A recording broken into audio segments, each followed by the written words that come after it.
Hello, everyone. Good morning, good afternoon, good evening, depending on where you are in the world seeing this. Welcome back to the Conversations on Global Development Politics, a webinar series where we chat about the latest in the world of global development politics, however that those three terms are understood, with folks who've written books that help us make more sense of the profound transformations that are shaping our world. We've investigated a range of issues in the conversations we've had so far, and we're really thrilled to have with us Dr. Robtel Neajai Pailey from the LSE to talk about her latest book on development, dual citizenship, and its discontents in Africa. A very warm welcome to you, Robtel, if I may. I'll let you introduce yourself a bit more before getting into the meat of the matter. So, Robtel, tell us a bit more about yourself.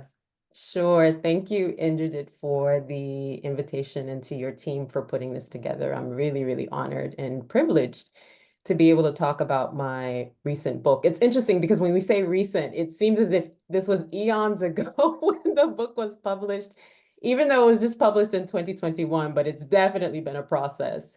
For those of you who are not familiar with me and my work, Indrajit mentioned, yes, my full name is Robtel Neajai Pailey. I am a Liberian activist, scholar, as well as storyteller and activist through and through. I am an assistant professor at the London School of Economics in international social and public policy, but I am a development scholar first and foremost. I focus primarily on the political economy of development, but I also, within that context of the political economy of development, I look at issues such as race, citizenship, migration, governance, so forth and so on, specifically within the context of Africa, but I do regionally focus on West Africa. And my current research, which we'll probably talk about a little bit later, focuses on Liberia, where I'm from, and then also Sierra Leone. So that's kind of me in a nutshell. Thank you. Thanks so much. And I'm sure people will sort of want to know more about you and can look up, your profile. And I think it's really nice to have you with us today, Robtel, because as I mentioned, we are really interested in using this webinar series as a way to think through the latest books that have been written on development, variously understood. And it's really interesting to have someone discuss their work, the process through which they've been through, and of course, what they want to do hereafter. So for those of you who are joining us and are listening to this in for the first time, the way this is structured is a conversation. We'll speak, we'll chat about the book, how it came about, what remains to be done, etc. But before that, what I'd like to sort of really ask you, Robtel, is by way of introduction, tell us a bit more in terms of how you entered academia, what your backstory, if you will, is, please. Sure. Thanks for the question, Indrajit. It's a nice warming up question. So I have a very circuitous story when it comes to my entry into academia. Academia has always been sort of in the background of my life, but I've worked in a number of different sectors as well as with a number of different institutions. So I've worked as a journalist for about a year in Washington, D.C., for a small sort of boutique newspaper called the Washington Informer, and I covered Africa-related stories within the metropolitan area. I've also worked in the public sector. Some people might not be aware of this. I worked for the government of Liberia for 4 years immediately after completing my master's.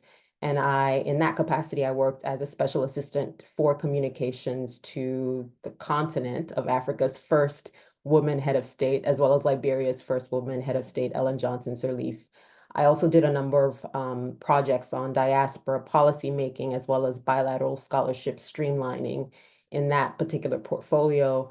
I've also worked at a regional development institution, the African Development Bank. And when I worked at the African Development Bank, I was an Ibrahim Leadership Fellow in the Office of the President. So a lot of my friends and sort of colleagues jest that I have an obsession with working for heads of state and presidents, whether they be for countries or institutions. And in addition to these different, forays into journalism and the public sector and development financing, I've also consulted for NGOs, both international NGOs as well as community-based organizations. So in terms of international NGOs, I've worked with ActionAid. I've also worked with the Sustainable Development Institute, which is a governance and environmental justice organization based in Liberia. I've also consulted for multilateral institutions such as the United Nations Economic Commission for Africa. And again, with academia always sort of in the background. So I would make my entry into these different sectors and these different institutions and then come back to academia. And I think the reason I kept coming back to academia is because it's always afforded me a certain level of intellectual autonomy that some of these sectors do not. So I did my undergraduate degrees in African history and politics, as well as English literature at Howard University in Washington, D.C. And then I moved on to the University of Oxford for a master's in African history and politics. And then I ended up at SOAS University of London, completing a PhD in development studies.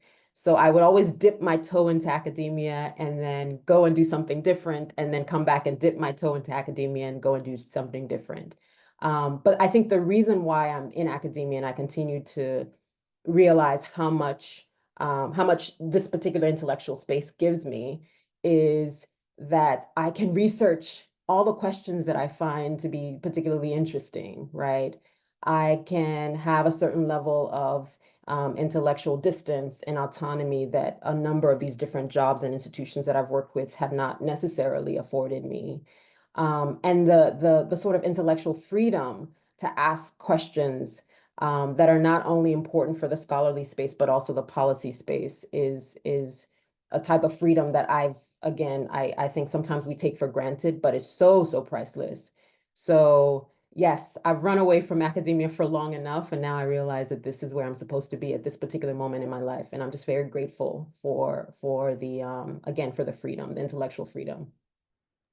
Amazing. Thank you. Thank you so much. I think it's really heartening in some ways to hear about your, as you put it, circuitous trajectory, but it's not so, I mean, it's in some ways you can see how it all adds up. And of course, in some ways you're right, for someone who might want to be steeped in academia, it looks circuitous, but I think this is the way a lot of our colleagues and people who'll be listening in, as well as people who've read your work, will probably be familiar with, rather than the one sort of, a very, very almost sort of straight jacket, if you will, with no offense to Sure. anyone. And I mean, one thing that I didn't mention earlier is this, I think doing all these different things in these different sectors at these different institutions has also made me a really well-rounded scholar. And not only a well-rounded scholar, but also someone who is a well-rounded teacher. So I find that students, especially in their evals, whether they're formal or informal, have always told me that when I make references to the work that I've done at the African Development Bank or the government of Liberia or these NGOs, and even in my journalism career, it creates a certain level of dynamism in the classroom that probably I otherwise wouldn't have if I didn't have these experiences to draw on. So yeah, it's all of these different other things that I've done have definitely molded me into the scholar that I am today. I can imagine. I mean, I'd love to sort of say that I want to take one of your classes, but I think I'm not for now. But it is Okay. incredible. I mean, it is quite incredible to hear your journey, and I can see how those examples would resonate. Even if it's a starting point of disagreement, but the point is that there is something to fall back on. No, thank you so much. And from that, I mean, of course, I'd like to hear, and I'm sure everyone listening in would like to hear. So, how did the book come into being? I mean, we can see some of the resonances with your past avatar, as it were. But tell us more about how the book came into being and what your motivation was for writing the book and the angle that you take.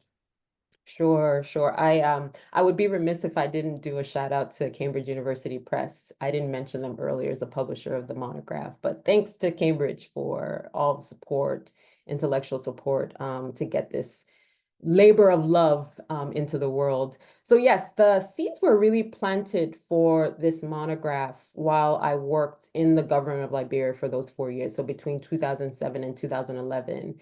And I mentioned earlier that I worked specifically in the office of the president, Ellen Johnson Sirleaf. And I had just, when I moved to Liberia, it was a short-term fellowship, and then I ended up staying for 4 years. But I had just completed a master's in African history and politics at Oxford. And the master's effectively was about what is the sort of political, economic, and social implications of Liberians in the diaspora moving back to the country in the sort of post-war moment. And what sorts of implications does it have not only for those migratory movements, but also those people who never left the country. And so in this capacity, Ellen Johnson Sirleaf, the president of Liberia at the time, asked me what I had studied and what I had completed my master's dissertation on. And she said, oh, one of the things we're very, very interested in is devising a diaspora engagement strategy or diaspora engagement policy. Is that something you'd be willing to work on? And as you can imagine, Indra, I was definitely interested in working on this because I thought that this would be an opportunity to take my scholarly kind of evidence-based research and put it into practice. So one of the things that I did initially was to draw on the interviews that I'd conducted with those who had returned, but also draw on the experiences that I had with Liberians in different parts of the globe, whether that be parts of West Africa or Europe or Asia, in North America, so forth and so on. And I started just doing a kind of a preliminary scoping exercise where I started asking people, the government is interested in this idea of harnessing the political, economic, and social capital of Liberians abroad. What would it take for you all who live outside of the country to be involved in post-war recovery, post-war reconstruction? And it was interesting because the kinds of feedback I was getting, very, very curious. So a lot of people, many of whom had naturalized in these various locales where they happened to settle, said to me very, very, very point blank, how can the government expect us to be involved in post-war recovery and post-war reconstruction when the Liberian state, has effectively told us that we are no longer Liberian?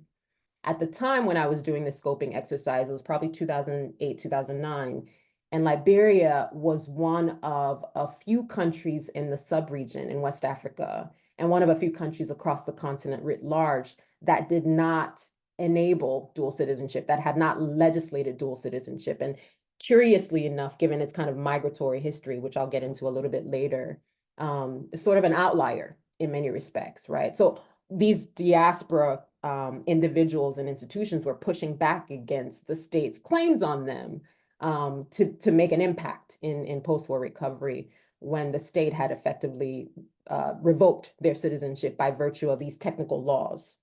And so I said, I delved into that, and I came up with the strategy and the policy for the government, but it planted a seed, an academic scholarly inquiry seed for me to say, what does this mean for a post-war country like Liberia to have a law that effectively restricts people from obtaining multiple citizenships or dual citizenships, and then expecting them to be involved in the reconstruction process, while barring them from the privileges and protections that the state should give its citizens.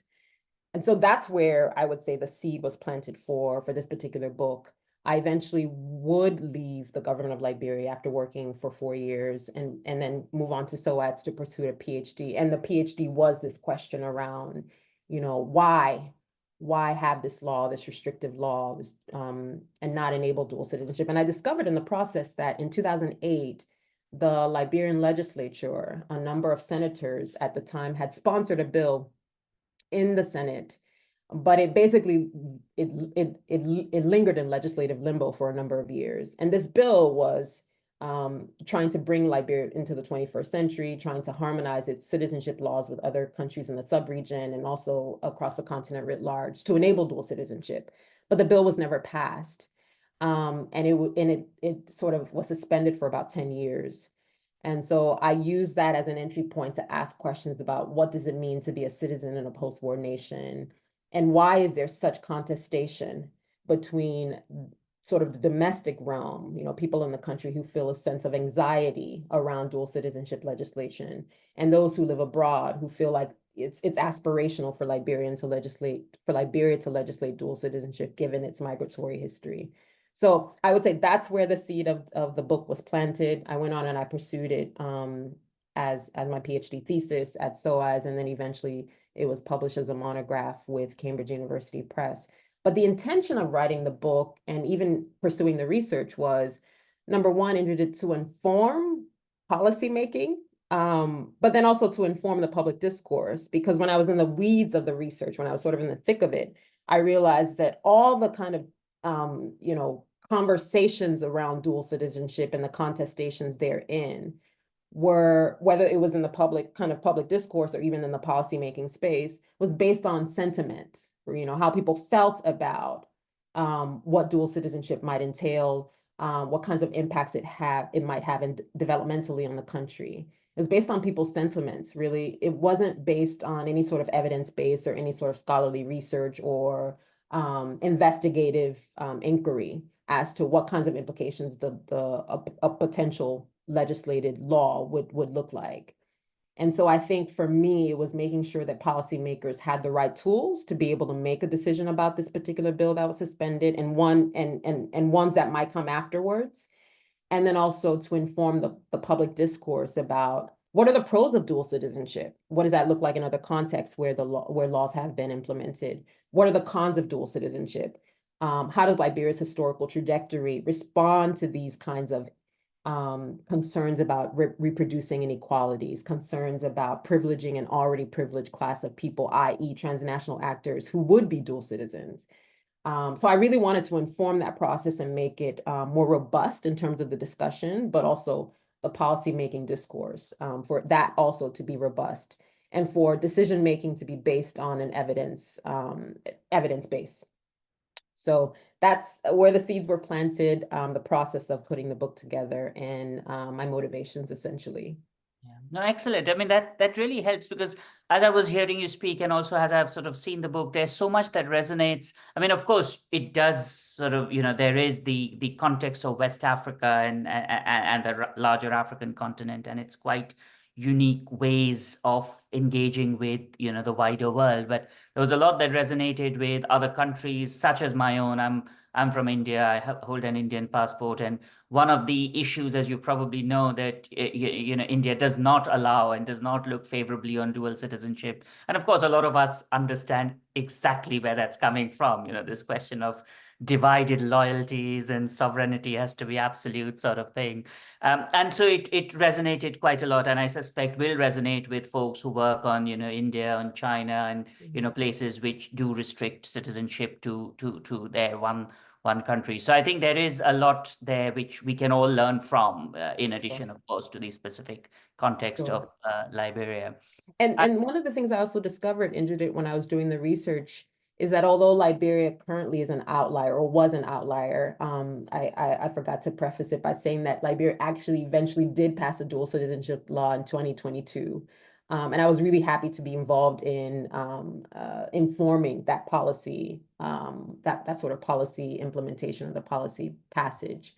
But there were the countries that did legislate dual citizenship in the sub-region in West Africa went through a long, protracted period where there was so much contestation. So in that respect, Liberia isn't new. There wasn't anything particularly unique about the experience of the sort of gridlock around dual citizenship.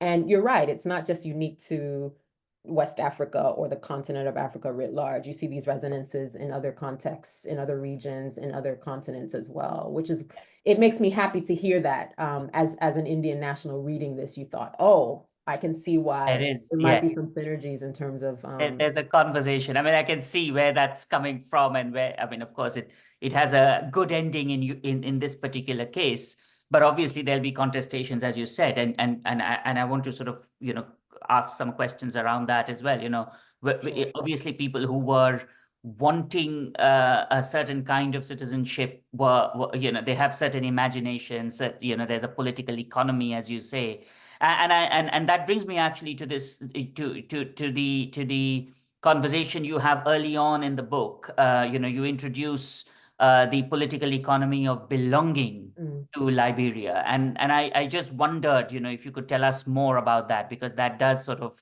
lay the ground for a lot of the arguments you make, and of course your interlocutors also make. So, Sure. if you could tell us more about the political economy of belonging. Again, that's something that could speak to, the wider world as well.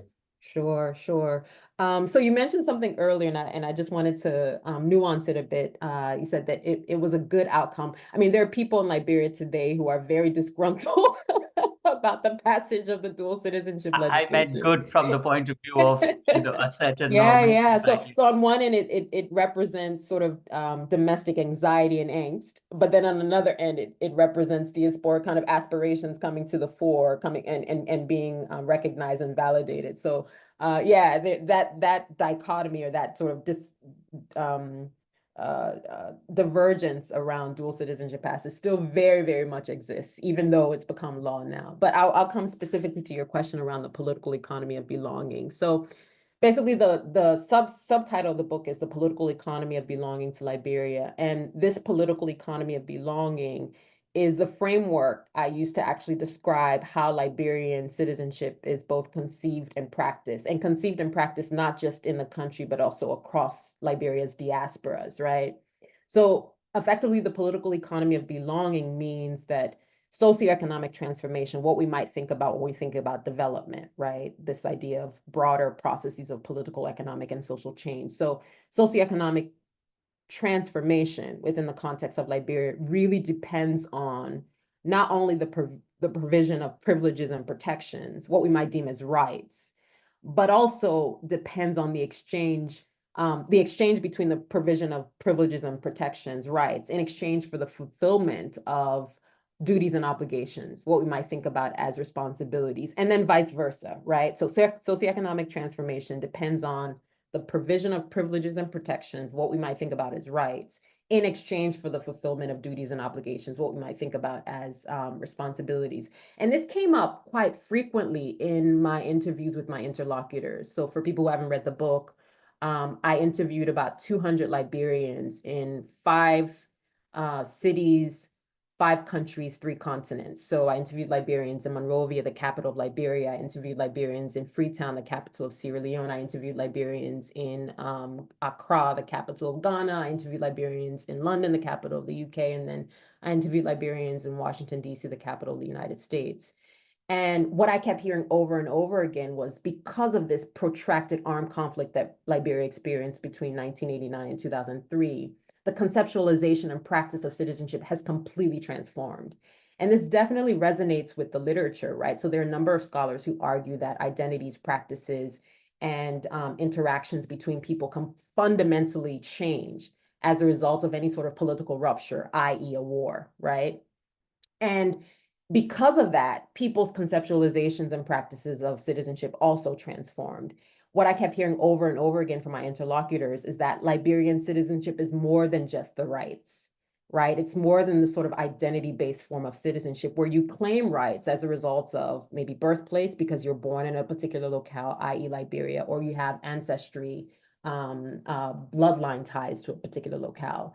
It's what you do with that identity that makes you a citizen. It's the responsibilities and the obligations and the duties that you fulfill that make you a Liberian, right? So I found that the idea or the sort of conceptualization of citizenship had changed from a more identity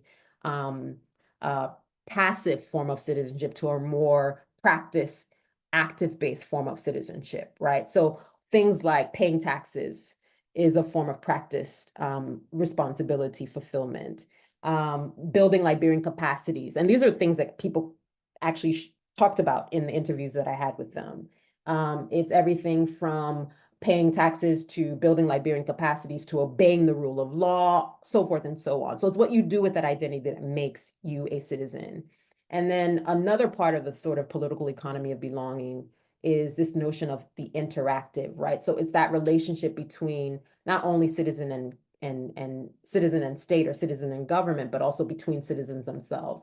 And those relationships, of course, fundamentally transformed as a result of the armed conflict, right? So what I do when I think about this political economy of belonging is something that we can think about beyond the context of Liberia. So I come up with something called the Liberian Citizenship Triad, and it's a Liberian Citizenship Triad because it comes out of the empirical data that I collected, but it can be used in other contexts. It can be used in India. So you could have an Indian citizenship triad. And what that triad looks like is these three sort of nodes. So you've got the passive identity-based form of citizenship. You've got the practice active form of citizenship, but then you've also got the interactive form of citizenship that's based on these relationships that are built between citizen and state, but also relationships that are built between citizens themselves.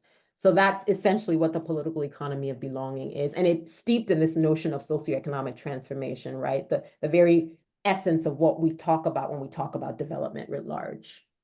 No, that's fascinating because yes, you're right. After all, citizenship is a relationship, not merely a bundle of rights, as it were. Even though, of course, one could think about rights as relationships as well. But it sort of leads me, to think about your sort of in chapter 4, where reference the tensions between development and dual citizenship.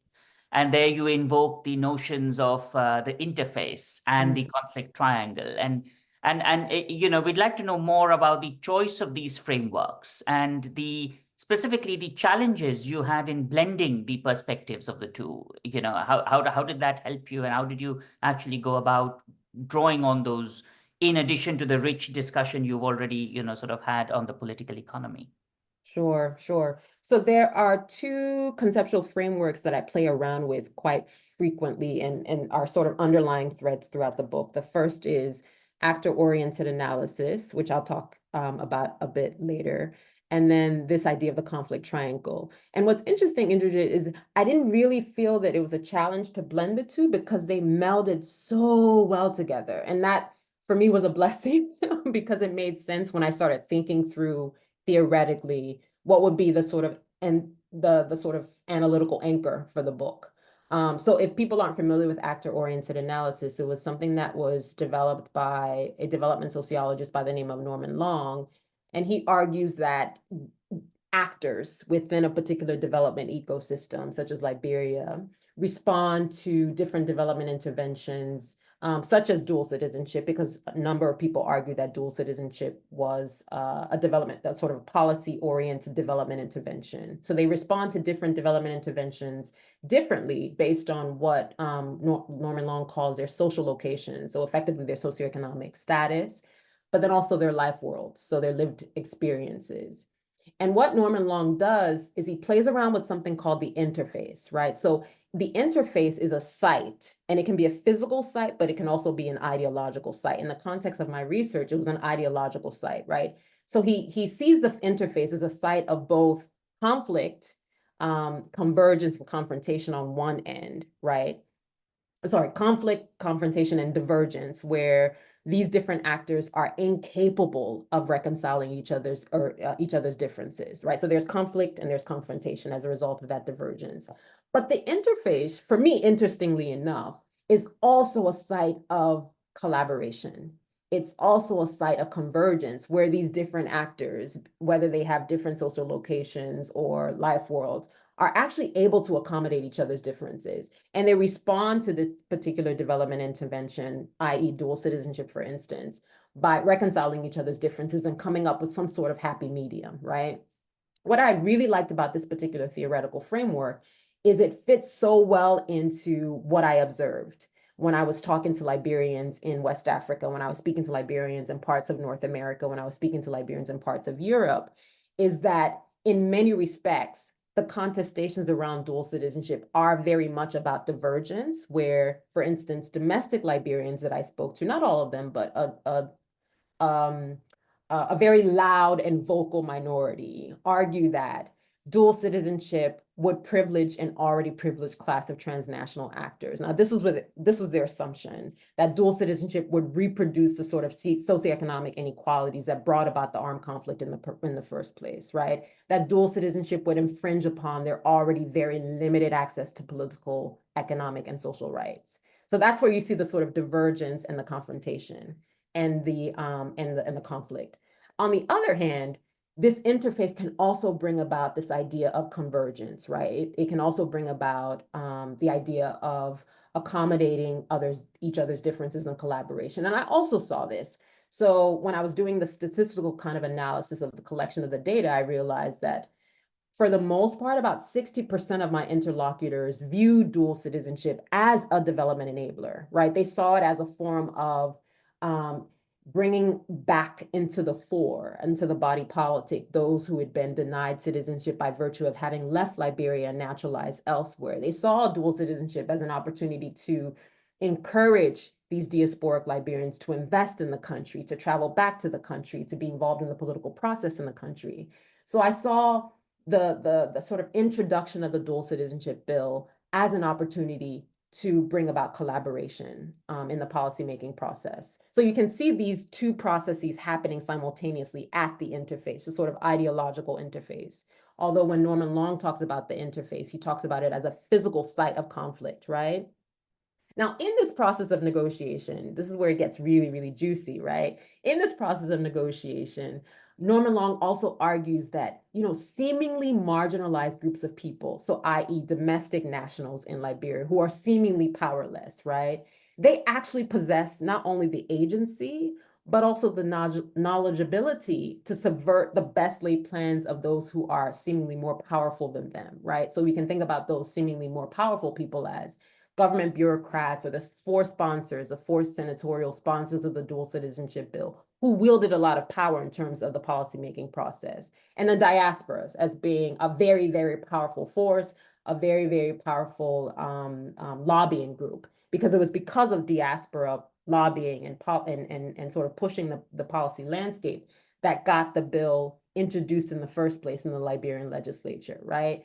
And so what I discovered using this framework, this actor-oriented analysis framework, is that the seemingly powerless domestic actors were very, very much involved in ensuring that the bill was suspended, that it did linger in legislative limbo, and the policymakers actually had to listen to their anxieties and their concerns about legislating dual citizenship, in as much as diasporic actors were influential in ensuring that the bill was introduced in the first place, right? So that's Norman Long's actor-oriented analysis. I thought that this particular analysis or this analytical framework really worked well with Johan Galtung's conflict triangle. And for people who are not familiar with Galtung's work, he's considered the father of peace studies. And he's a late father of peace studies, I should say.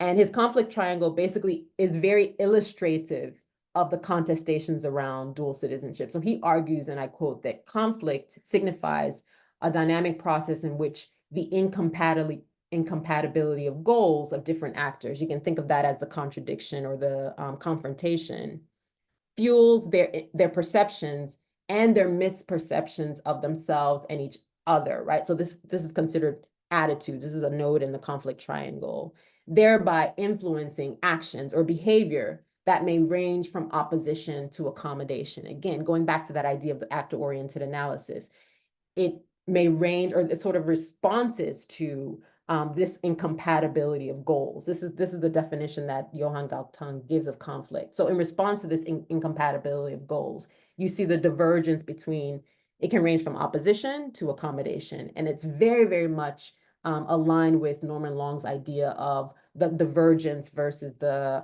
convergence, or the confrontation and conflict versus the accommodation and the collaboration. So I found that these two analytical frameworks really, really work well together, and they fit so well with the kinds of things that I was hearing from my interlocutors.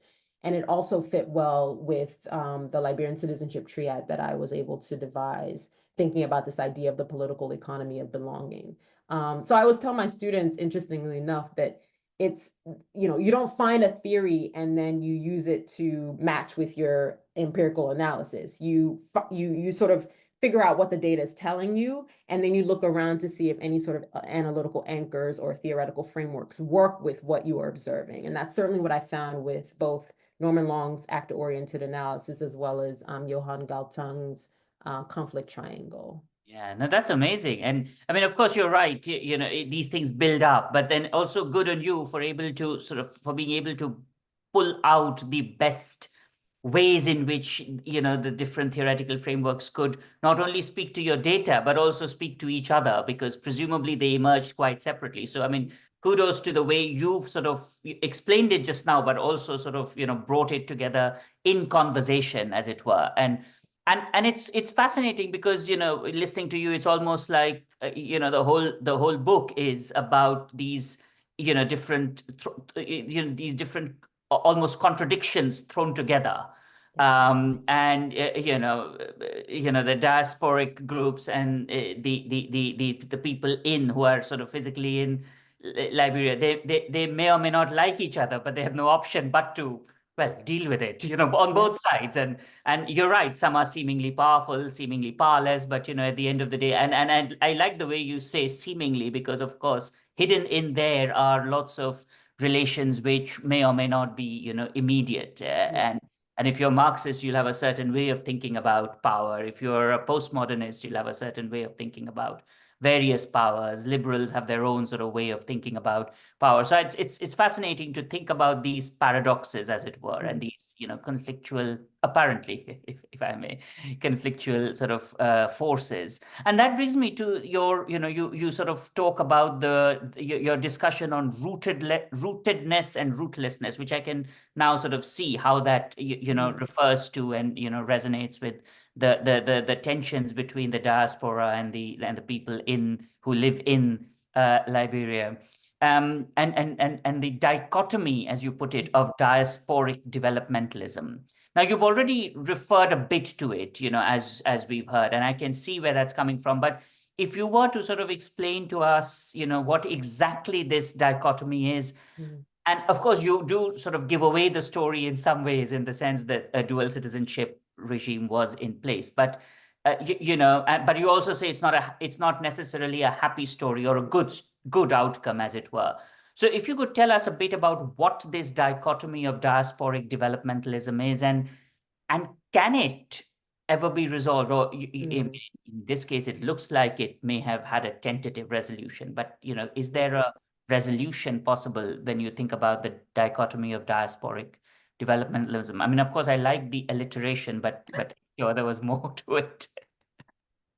I'm glad you said that, because I always tell people that I think of academics as storytellers. Now, some of us are better storytellers than others, but effectively, I mean, I have a background in literature, so alliteration, you'll see it kind of, you did see it sprinkled throughout the narrative and the story. And even if I was asked people, can you say that 3 times?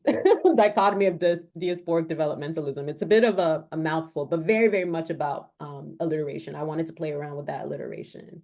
Before I talk about that very, very briefly, I just wanted to mention this idea of rootedness versus rootlessness. And again, it goes back to that alliteration. But one of the things that I discovered in the research, and one of the chapters is on migration. So I think of migration as one of the kind of contemporary and historical factors that that brought about this contestation around dual citizenship, given Liberia's migratory history. So what I discovered, I was so fascinated by this, and I realized, in the 19th century, when Liberia was founded as Africa's first Black republic in 1847, it was actually considered a country of relative immigration, and that's IMMI, right? But what was interesting, because these Black migrants had come from parts of North America, parts of the Caribbean, and even parts of the Congo River Basin, and settled in Liberia, and they created citizenship tiers based on, who was considered rooted and who was considered rootless. So in the 19th century, when Liberia was considered a country of relative immigration, citizenship laws, ironically, were biased against what I call the rooted indigene, right? So those populations that were already in the territory that is now modern day Liberia were barred from citizenship for the first 100 years of the republic's existence. Now, if you look at the 20th century and a little bit, the first 20 years of the 21st century, Liberia was considered a country of relative emigration, EMI, because large populations left during political upheaval and the protracted armed conflict.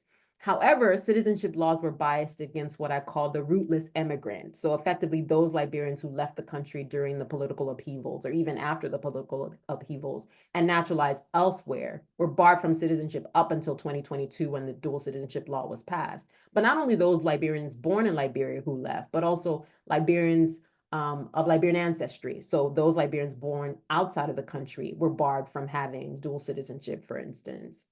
And when we think about the dichotomy of diasporic developmentalism, this essentially means that diasporas can both help as well as hinder development, that they can help as well as hinder post-war recovery. And in many respects, they can both be enablers as well as spoilers of post-war recovery and post-war development. So that's what I mean by that dichotomy. Dichotomy in the sense that they help and hinder, dichotomy in the sense that they are both spoilers as well as enablers of post-war development. Now, as enablers, and I talk about this in terms of the empirical analysis, as enablers, diasporas can engage in what I call, again, going back to this alliteration, public sector productivity. And the examples that I give throughout the book are Liberian returnees who came back to the country in 2006, 2007 during this very dynamic part of the post-war moment, and were given very, very high levels of power. So many of them were appointed heads of state-owned enterprises. Many of them were appointed in very lucrative positions, ministers. And as a result, they brought a certain level of responsibility. They brought a certain level of productivity to the public sector in terms of how the public sector engages, how the public sector functions.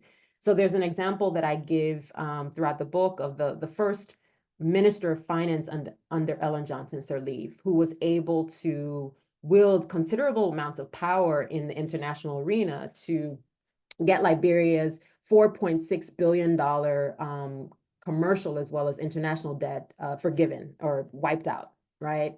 And it's because she had all these experiences in these, some might say neoliberal institutions, but she understands them so well that she was able to negotiate for this debt to be canceled, both in terms of Liberia's commercial creditors, but also from loans that have been accrued in interest from the IMF and the World Bank. So for me, that was a form of public sector productivity. And this came about because someone from abroad, a Liberian from abroad, had been recruited by Ellen Johnson Sirleaf to come back. On the other hand, that's an example of Liberians being enablers of post-war recovery and post-war development. On the other hand, they can also be spoilers of post-war recovery and post-war development. And in this realm, some diasporas, some returnees also engage in what I call corrupt forms of post-war profiteering. There's that alliteration again, right? Corrupt forms of post-war profiteering, in which a number of these returnees as well were also accused and implicated in graft cases, some of whom were prosecuted, others were not. In terms of graft cases, stealing large amounts of money from the public sector and siphoning those funds off to the United States or to parts of Europe, not being prosecuted, not being tried, not being sent to jail. So you see the sort of, again, the dichotomy of diasporic developmentalism, where a lot of Liberians in the country, domestic actors, look at this dichotomy and say, well, yes, they're engaged in public sector productivity, but so many of them come back and they steal, right? So many of them come back, these returnees, diaspora returnees, come back and they engage in post-war profiteering. Now, what if we instituted or legislated dual citizenship, what safeguards would we have to ensure that forms of corrupt forms of post-war profiteering are not condoned, right? And so I think it was one of the reasons why there's such pushback, there's such contestation, there's such anxiety around legislating dual citizenship, because the rules, the laws, the regulations are not implemented fully. And wouldn't necessarily be implemented fully in the eyes of domestic Liberians who have anxieties around legislating dual citizenship if they involve transnational actors who have 2 passports and can run away to the United States. So there's an example that I give, and I don't think I have enough time to go into that into detail, called the Taylor-Corcoran nexus. And Charles Taylor and Ellen Corcoran were 2 examples of this idea of diaspora returnees or diasporas being spoilers of post-war recovery. Thanks, Robtel. I mean, that really helps to think through these dichotomies. And I think you alert us early enough. There isn't a good, an unalloyed good or an unalloyed sort of bad in this. It's a tension which I guess one sort of has to reflect on and expose, as you have. Yeah, and I think one of the things I was trying to do is to tease out the nuance Because Yeah. as I mentioned earlier, in the public discourse as well as in the policymaking process, it's very, very, very much kind of the polls, where people are thinking about things in black and white. And the intention of this book was to also bring or tease out the nuances. So yeah, that particular chapter, I was very, very intentional about doing that. And it looks like it does. And that, I mean, I guess this comes up because a book is a finite project. It has to end. And a book like yours, of course, does sort of raise lots of issues, as you mentioned. So in terms of future agendas, Robtel, what sorts of advice would you give to colleagues and students in terms of exploring the themes that you think emerge from this work and which they could take further?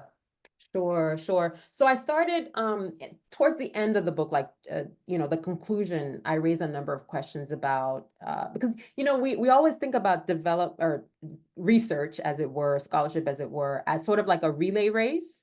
So you take, you take the baton, and then you're effectively, when you write something like this, a book or an article, you're passing on the baton to the next person, as it were, right? And so one of the things that I was sort of grappling with at the end of the book is there are accusations that dual citizenship reproduces inequalities. And I really wanted someone to take that baton and answer that question in the next phase of the research. Perhaps this is something I'll do now that we have a law is, dual citizenship 2.0. What does it mean that you have a law in the books?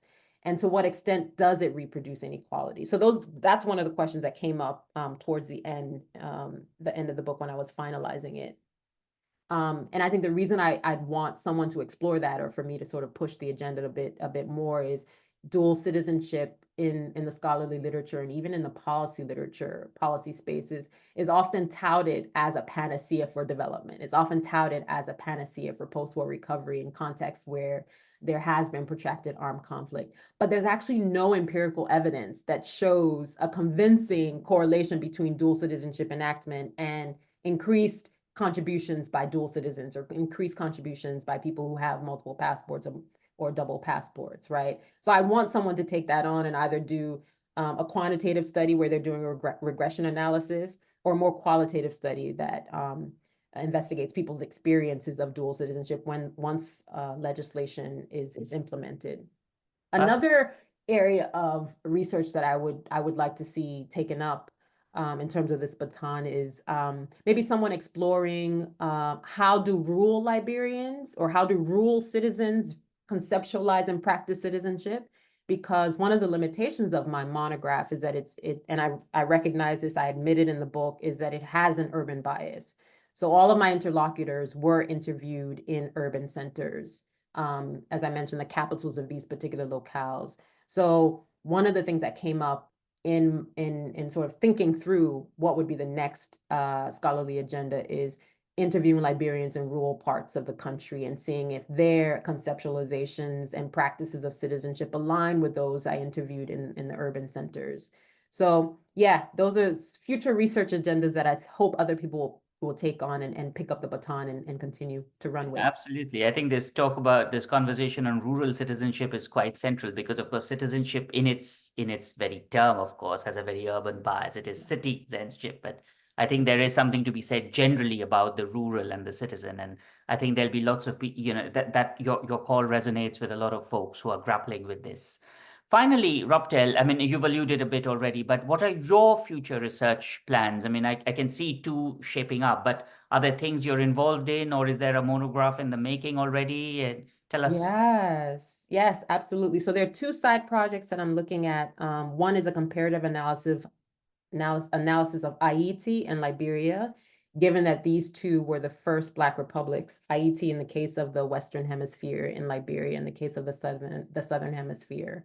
And then another comparative kind of book project on Israel and Liberia, because as far as I'm concerned, these states were established as a result of a response to crimes against humanity. In the case of Israel, the Holocaust. In the case of Liberia, it would be the crime against humanity that was slavery. So those are kind of two side projects that are long-term future projects. But the one that I'm working on now most immediately is called a book project called Africa's Negro Republics. And this is a comparative study that looks at citizenship laws, again, going with the trend of citizenship laws in both Liberia and Sierra Leone. So many people might not be aware, but Liberia and Sierra Leone are two of the only countries, I think, in the globe, if not in Africa, that have race-based citizenship clauses. Liberia's citizenship laws and Sierra Leone citizenship laws effectively state that only people of Negro descent, i.e., Black people, are entitled to citizenship. Liberia's is slightly more restrictive because it doesn't allow people of non-Negro descent to naturalize, whereas Sierra Leone's does allow people of non-Negro descent to naturalize. And there are all kinds of historical reasons for why these laws exist in these two countries. Most importantly is their histories of slavery and colonialism. So within the context of Liberia, when the state was established in 1847, it was really to create a safe haven for Black people from across the globe, primarily so that they would be the sole owners of the means of production, i.e. land. And in the context of Liberia, land and citizenship are inextricably tied. If you are not a citizen, you can't own land. And so that historical moment of establishing Africa's first Black republic still has 21st century kind of resonances in this law. In the case of Sierra Leone, in many respects, you can say that it was looking at Liberia as an example of how to set up its kind of citizenship architecture and borrowed from that, but has a slightly different historical trajectory in terms of why the law endures. So that's Africa's Negro Republics. It's my new book project, and I'm looking forward to continuing to work on it. And hopefully we can have a conversation about it in a couple of years, Indrajit. Absolutely. I'd love to hear back more from each of the book projects that you mentioned. I think they're all going to be really, really fascinating, and I can't wait to delve into them. But yes, good luck with your various sort of projects, as well as the other things I'm sure you're involved in as a professor at the LSE. So it must not leave you with a lot of time to sort of really think through as much as you would like. But well, that's where we all are. Thank you so much, Robtel, for joining us. Thank you, Indrajit. It was a pleasure. And thank you and your team, the group, the politics, is it Politics of Development Working Group? It's got a sort of, we should learn to alliterate, but it's global development politics. So yeah. Thank you for the invitation. That's who we are. But thank you so much. And folks, you can join the recording at some point whenever you have time to sort of listen in and get in touch with Robtel if you haven't already, to hear more about her work. Thank you so much. Take care, everyone. See you. Bye-bye. Bye. Take care.